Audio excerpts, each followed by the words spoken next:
이번 시간에는 우리 if 에러 함수에 대해서 같이 한번 살펴보도록 하겠습니다. 유형 2번 문제요. 2번 문제 보니까 학과 코드가 있대요. 학과 코드가 지금 이곳에 쭉쭉 들어있죠. 이 학과 코드랑 학과 분류표가 지금 이곳에 쭉쭉 들어있죠. 이 학과 분류표를 이용해서 학과를 표시해라. 여기다가 이제 학과 표시하래요. 그때 이제 학과가 학과 분류표에 존재하지 않는 경우에 그때는 이제 코드 오류라고 그렇게 이제 표시해라. 그렇게 나왔습니다.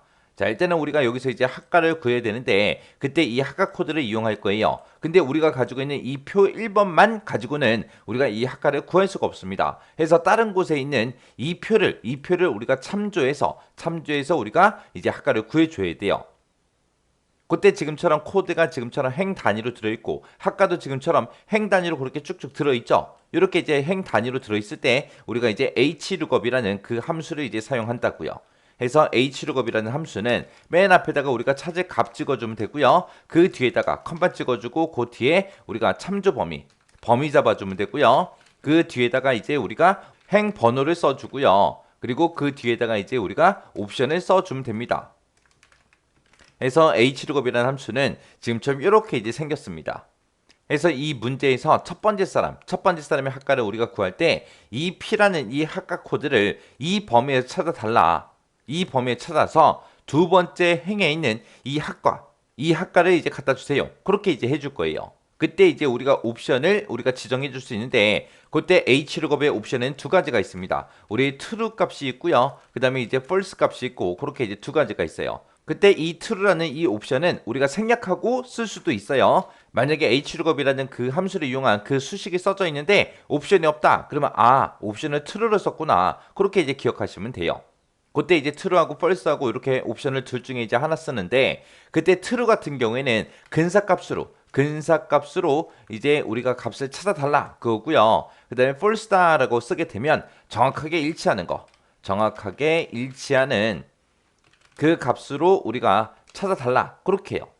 그래서 우리가 이 찾을 값 있죠. 이 값을 여기서 이제 찾아요. 이 범위에 찾는데 그때 이제 근사값을 찾을지 아니면 정확하게 일치하는 그 값을 찾을지 거기에 따라서 이제 옵션을 우리가 이렇게 true, false 이렇게 이제 쓸 수 있습니다. 자, 그럼 이제 식 한번 써보자고요. 자, 일단 는이라고 먼저 써주고 여기다가 이제 hlookup하고 함수 열어주면 되겠죠. 그래서 지금 이 첫 번째 사람은 학과 코드가 p니까 이 p를 찾아라. 어디서? 이 범위에 찾아주세요. 그때 내가 이 범위는 변하지 않아요. 내가 첫 번째 사람 거 구할 때, 첫 번째 사람의 학과를 구할 때는 P를 찾아주세요. 두 번째 사람 거 구할 때는 G를 찾아라. 세 번째 사람 거 계산할 때는 B를 찾아라. 그렇게 해서 요 맨 앞에 쓴 거, 요 C3 찾을 값은 계속해서 변해야 되겠죠. 근데 내가 어떤 사람 거의 학과 코드를 찾든 무조건 그 범위는 여기에요. 여기서 찾아라.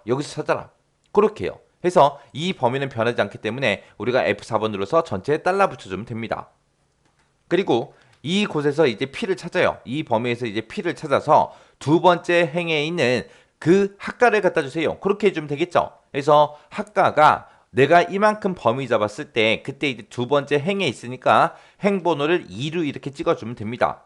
그리고 이제 우리가 뒤에다 이제 옵션을 쓸 수 있는데 그때 옵션은 우리 학과 코드가 P인 거 그거 찾을 때 이 학과 분류표에서 P랑 정확하게 일치하는 값으로 찾아주세요 라고 해서 뒤에다가 이제 옵션을 우리가 false를 이제 쓸 겁니다. 그리고 나서 이제 가로 닫고 이제 엔터만 눌러주면 돼요. 그랬더니 물리하고 나왔습니다. 그리고 밑으로 채우기 좀 쭉쭉 한번 해보자고요. 했더니 여기에는 두 번째 사람 G예요. 근데 이 학과 분류표에 우리 G라는 값이 있다 없다? 없다. 없으니까 NA56 값이 뜬 거예요. 그리고 그 밑에 사람은 세 번째 사람은 B예요. B니까 생물 나오는 거 맞죠? 그리고 마지막 사람은 이제 C예요. C니까 이제 화학이 나오는 거 맞죠? 그래서 문제에서도 학과 코드가 학과 분류표에 존재하지 않을 때는 코드 오류라고 그렇게 이제 표시하라고 그렇게 했습니다.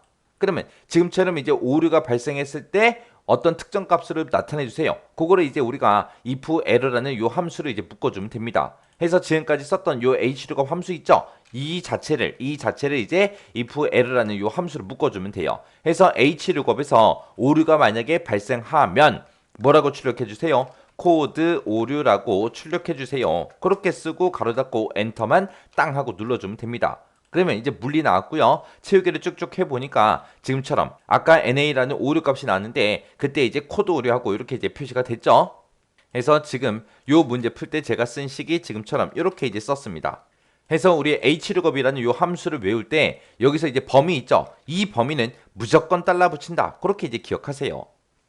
해서 우리가 hlookup이라는 요 함수를 기준으로 보게 되면 얘가 이제 찾을 값이요. C3에 들어있는 그 값을 찾아라. 어디서? 이 범위에 찾아라. 찾을 때 어떻게 찾아라? 정확하게 일치하는 값을 찾아라. 찾아서 몇 번째 행에 있는 데이터를 가져가라. 두 번째 행에 있는 그 값을 갖다 달라. 그렇게 해서 이제 hlookup을 이렇게 이제 써준 겁니다. 그때 이제 if 에러를 기준으로 보게 되면 지금 이 함수 쓴 거 있죠? 만약에 이 함수에서 오류가 발생하면 뭐라고 출력해라? 코드 오류라고 출력해 주세요 라고 해서 이렇게 이제 작성해 준 겁니다. 그래서 2번 문제 풀 때 쓴 식이 지금처럼 이렇게요.